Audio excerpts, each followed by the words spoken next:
para, de maneira sucinta e objetiva, senhor presidente, dizer o que todos nós já sabemos, que estamos vivendo uma crise política e administrativa e financeira sem precedente na história do Brasil. O sentimento da população brasileira é de incerteza, de insegurança e até de desesperança. O quadro que se apresenta no momento, ele se apresenta de maneira, muitas vezes, de indignação e revolta da população brasileira, que depositou seus sonhos, seus ideais, as suas esperanças de que o Brasil, que era considerado o país do futuro, pudesse crescer, prosperar, e os seus filhos pudessem crescer e prosperar também junto com o Brasil. O atual cenário não é exatamente o que nós desejamos e nem o que desejávamos para o Brasil. O país hoje encontra-se quebrado. Os estados brasileiros estão quebrados. Os municípios brasileiros estão quebrados. E o atual governo levantou um déficit financeiro que se tornou a nova meta fiscal de 170 bilhões de reais. E o que é pior disso tudo? O desemprego já atinge mais de 11 milhões de brasileiros e de brasileiras. A dívida de 2015 fechou o ano com um patamar de aproximadamente 66% do PIB, dados estes do Banco Central. O ano de 2015, o setor público gastou mais de 111 bilhões de reais a mais do que arrecadou. E por aí a gente vai caminhando. Além desse desequilíbrio das contas públicas, a alta do endividamento foi reforçada pela elevação da inflação, dos juros altos e do dólar sobre a conta de juros do governo federal. O ano passado, em 2015, o governo comprometeu 158 bilhões do orçamento para cobrir só o rombo da Previdência Social. Isto representou um aumento de 31,86% em relação a 2014. Este rombo total de 72 bilhões se refere ao regime dos servidores públicos, que atende em torno de 1 milhão de pessoas. O restante, 85 bilhões, é do INSS, do setor privado, que beneficia cerca de 28 milhões de trabalhadores. O setor público, senhor presidente, senhoras e senhores senadores, e telespectadores e ouvintes que nos assistem, esse dado é um dado importante a se repassar para a população brasileira e, sobretudo, para os catarinenses. O déficit da Previdência, que, inclusive, o senador Paim é especialista nessa matéria, que há uma controvérsia entre o seu déficit e o seu superávit com relação ao que é efetivamente arrecadado e o que é realmente consumido, vamos dizer, desses recursos, que esse assunto nós vamos travar aqui uma ampla discussão, porque nós precisamos enfrentar esse problema de frente, com o pé no chão, mas com os olhos voltados para o futuro. E eu insisto em dizer que o déficit da Previdência, só da Previdência, é de cerca da meta fiscal e do rombo que foi levantado pelo atual governo, em torno de 160, 170 bilhões de reais. E o que é pior, 45% desse déficit é do setor público, que atende apenas aproximadamente 1 milhão de pessoas. Os outros 55% desse déficit é do setor privado, é do INSS, é de quem recebe o salário mínimo, é de quem se aposenta apenas com R$4.000 aproximadamente. E esse déficit chega a 88 bilhões de reais. Só que uma grande diferença separa essas duas estatísticas que eu acabo de relatar. É que o setor privado atende cerca de 30 milhões de brasileiros e de brasileiras, enquanto que o setor público atende apenas 1 milhão de brasileiros aproximadamente. Essa é uma matemática que não fecha. Essa matemática, senador Paim, não discutindo o mérito, eu estou apenas relatando o que está acontecendo hoje no Brasil.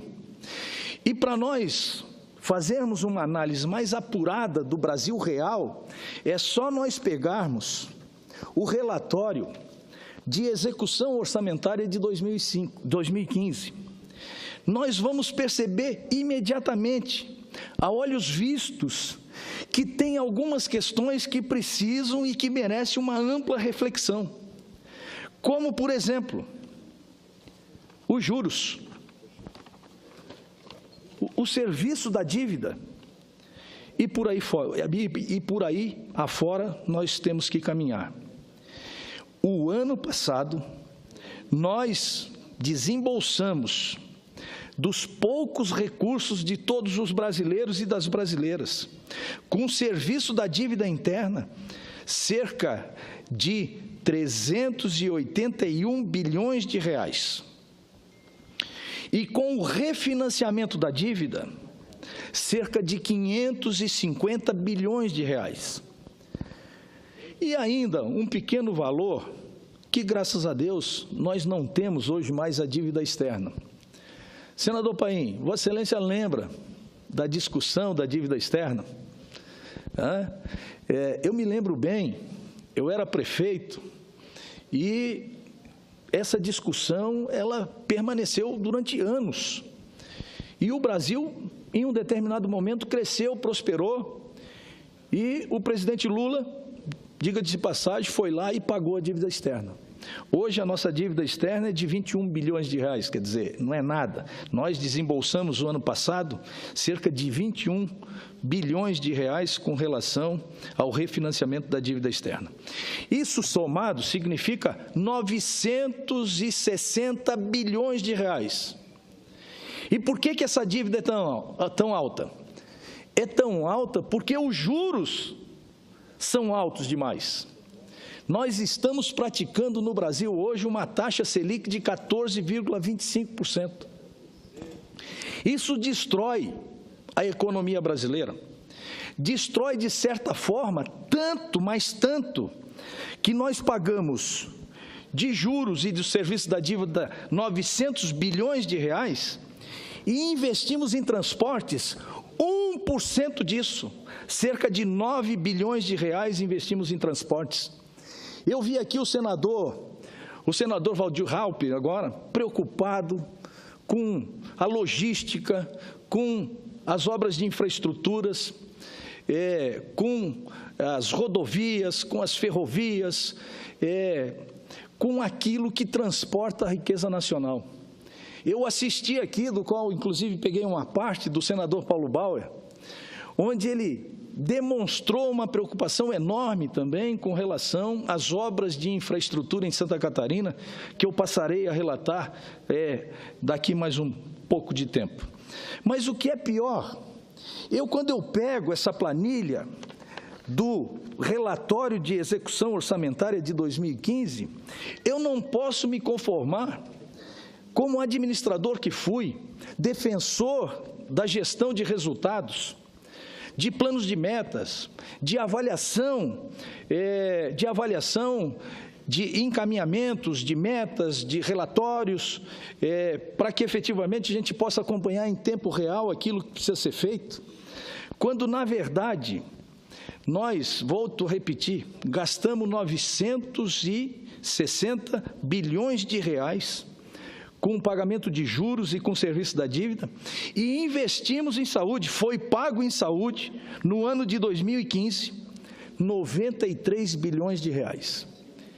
Aí já fica uma explicação nítida e objetiva, cabal, sem qualquer discussão a respeito, contrário com relação a essa questão da saúde.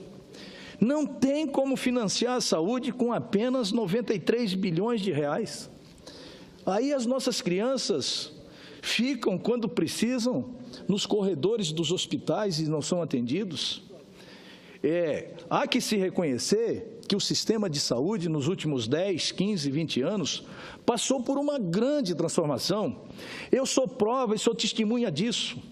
Eu me lembro da época, senador Paim, que o problema da saúde era o atendimento básico de saúde. Nós não tínhamos atendimento básico de saúde. Nós não tínhamos centros de saúde para prestar o atendimento básico de saúde, com clínico geral para prestar uma consulta. Com o tempo, essa realidade foi se transformando. E o Brasil criou uma logística própria para atender o atendimento básico de saúde. Depois chegamos na média complexidade. Por quê? Porque o atendimento básico de saúde, de certa forma, foi estabelecido como prioridade e nós avançamos significativamente. Aí veio a média complexidade, aí veio as especialidades, aí veio o oftalmologista, o ortopedista, e todas as especialidades que são necessárias para que a gente possa, de maneira mais específica, ser tratado. Vieram as policlínicas. Depois das policlínicas, vieram a necessidade de se investir na média e na alta complexidade. Surgiram as UPAs e surgiram as necessidades de nós atendermos a universalidade das pessoas em tempo real. Só que os serviços, eles avançaram, mas os recursos diminuíram. Diminuíram por quê? Porque nós estamos gastando muito e estamos gastando de forma errada, como é o caso dos juros que nós estamos pagando, que isso precisa de uma auditoria. Não é possível que nós tenhamos que desembolsar cerca de R$1 trilhão por ano com o pagamento dos juros e do serviço da dívida. E por aí vai. E assim nós vamos caminhando, a passo de tartaruga, quando não estamos caminhando igual caranguejo. Estamos voltando ao passado, um passado triste, do qual eu não gostaria de discutir. Eu não gostaria de discutir aqui aquilo que nós conquistamos, com muito sacrifício, com muita luta, com muita determinação, com muita garra, com muita vontade.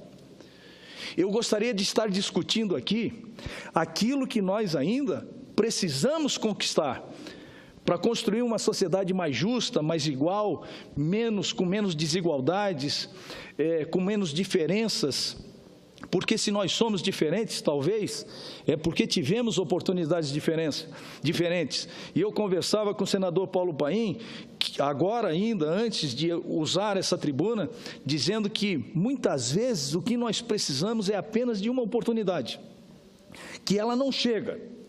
Mas nós temos que estar preparados para que, se a oportunidade surgir, nós estejamos prontos para enfrentar os desafios que a oportunidade possa nos oferecer. Falando em saúde, mas eu posso falar também em educação. Em educação, nós investimos menos do que em saúde o ano passado, cerca de 88 bilhões de reais. E outro dia, eu sei que os 25% da educação foi uma conquista histórica dos movimentos sociais, da sociedade organizada, dos professores, das pessoas ligadas à educação e à cultura. Mas eu quero dizer que, sinceramente, eu não tenho nenhuma simpatia pela fixação de percentuais, seja para isso, seja para aquilo, ou seja para aquele outro. Eu acho que administrar é estabelecer prioridade. E aí, o administrador de plantão, seja ele presidente da República, seja ele governador, ou seja ele prefeito, ele tem que fazer aquilo que é preciso fazer. se for necessário, em determinado momento da história do Brasil, se investir 25%, se investir 26%, se investir 27%, 28%, 29%, 30% ou 31% em educação, o governo, o governador, ou o prefeito, ou o presidente da República de plantão, ele tem que investir esse recurso. O que nós não podemos é saber que todo ano nós vamos destinar 25% para a educação. E aí, como é que está a educação? Eu pergunto, avançou? Mas avançou o quanto nós gostaríamos que ela avançasse? Mas o ano que vem, a educação vai ter novamente 25%. 25% é suficiente para enfrentar os desafios com a educação brasileira que nós temos que enfrentar? Ou nós precisamos de mais? Então, a fixação de percentuais para a saúde, para a educação ou para outras coisas mais, é resultado de administradores irresponsáveis, que não fazem aquilo que é preciso fazer, que não estabelecem as prioridades do momento, porque vai chegar uma época no Brasil, como já chegou na saúde, que nós não vamos precisar mais investir 25% em educação. Nós vamos investir menos. Nós vamos inverter essa lógica, vamos investir em cultura e vamos investir em outros projetos sociais que estão relacionados diretamente à educação. É o caso da saúde, que eu tenho, o ano passado, recebi inúmeros prefeitos que não queriam mais emendas parlamentares para obras de infraestruturas em saúde. Ou seja, não queriam mais recurso para construir um posto de saúde e assim por diante. Queriam exatamente para custeio.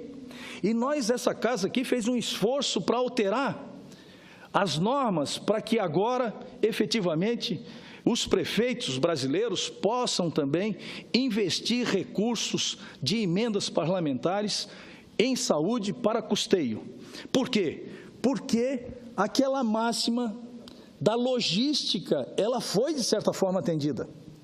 Só que você atendeu a logística, você construiu o posto de saúde, mas para manter um posto de saúde, para manter uma UPA, para manter uma policlínica, precisa-se de dinheiro para o custeio dessa infraestrutura. E hoje, por incrível que pareça, como os municípios e os estados estão quebrados, não existe recursos para manter o custeio funcionando dessa área. Então, o que é preciso fazer? O gestor público, seja ele presidente da República, seja ele governador, seja ele prefeito, tem que estabelecer isso como prioridade. Eles querem ou não querem atender o cidadão no seu centro de saúde, no seu posto de saúde? Eles querem, eles precisam, eles têm essa obrigação. Se eles têm essa obrigação, eles têm que destinar os recursos que sejam necessários e suficientes para que o cidadão seja atendido em tempo real. Porque com saúde a gente não pode brincar. Com saúde, ou o cidadão é atendido em tempo real, ou quando for atender depois, talvez seja tarde demais e não tenha mais necessidade de atendimento. Essa que é a dura realidade do momento. Esse que é o relatório de execução orçamentária de 2005, não sei porque estou com 2005 na cabeça, 2015, e que uma simples visualização demonstram que os números não fecham. A matemática não é 2 mais 2 são 4 aqui. Isso aqui precisa de uma revisão urgente. E o que é mais importante, percebo hoje que o Brasil, ele não precisa só de recursos. Nós temos que, em momento de crise, fazer mais com menos. Utilizar a criatividade, dedicar mais tempo do nosso esforço, da nossa dedicação, porque nós, homens públicos, somos servidores públicos, estamos para servir o público. Ou nós enfrentamos essa dura realidade, avançamos, multiplicamos e somamos, e mudamos a realidade que está à nossa frente, ou nós merecemos ser mudados por gente que tenha mais ímpeto, que tenha mais vontade, que tenha mais determinação, que tenha mais capacidade para enfrentar os difíceis e grandes e graves problemas que nós estamos enfrentando hoje no Brasil. Eu digo isso que muitas vezes a questão é de gestão, e eu dou como exemplo que eu vou me ater a esse assunto nas próximas sessões, que é as questões de obras de infraestrutura em Santa Catarina. Mas em Santa Catarina nós temos a 280, a 470, nós temos a 101, que está há quase 30 anos em obras e que finalmente, graças a Deus, agora está praticamente concluída o eixo sul de Santa Catarina, que liga Florianópolis ao Rio Grande do Sul. Mas nós temos as obras de contorno que liga Biguaçu a Palhoça, que tira o trânsito de São José e Florianópolis e Palhoça, que uma hora dessa provavelmente ainda está extremamente congestionado. Então, a logística é um passo importante, mas essa questão eu vou abordar oportunamente. Eu não quero abusar da benevolência do nosso estimado presidente Paulo Paim, mas eu quero terminar a minha fala de hoje dizendo o seguinte: não é possível praticar o juro de 14,25% com falta de demanda como nós estamos vivendo. Eu não sou economista, eu não sou advogado, eu não sou praticamente nada. Eu sou um simples administrador de empresas que não pode se conformar com essa dura realidade que nós estamos vivendo. Essa taxa de juro proporciona uma taxa de juros no cheque especial que pode chegar a 500%. Então, se o cidadão precisar utilizar o cheque especial, ele não vai conseguir mais se recuperar.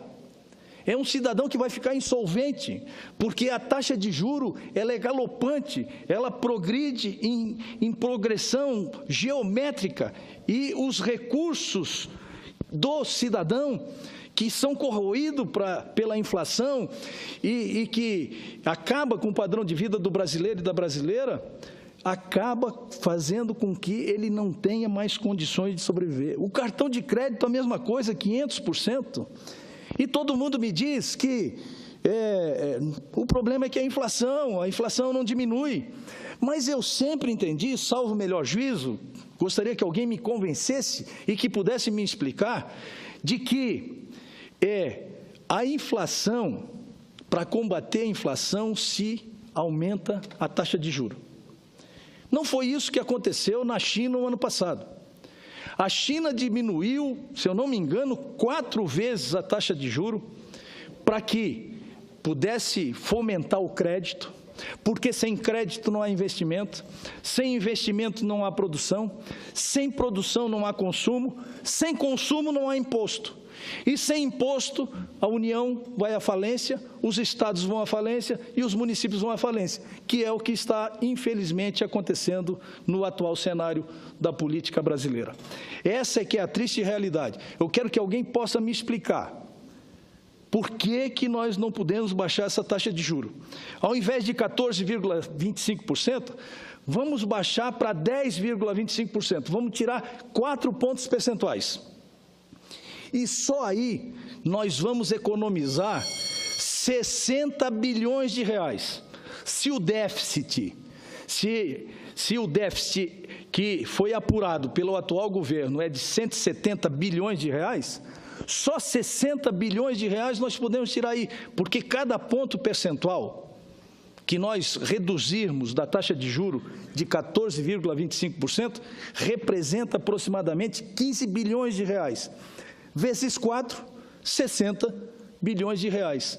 E por aí a gente pode caminhar no sentido de construir uma nova trajetória para a economia brasileira, com uma nova equipe, que eu tenho certeza que isso deverá acontecer, sem o qual nós não sairemos do buraco que estamos. Era o que eu tinha a relatar, senhor presidente, agradeço muito a benevolência de Vossa Excelência, como sempre, e era o que eu tinha a relatar. Muito obrigado.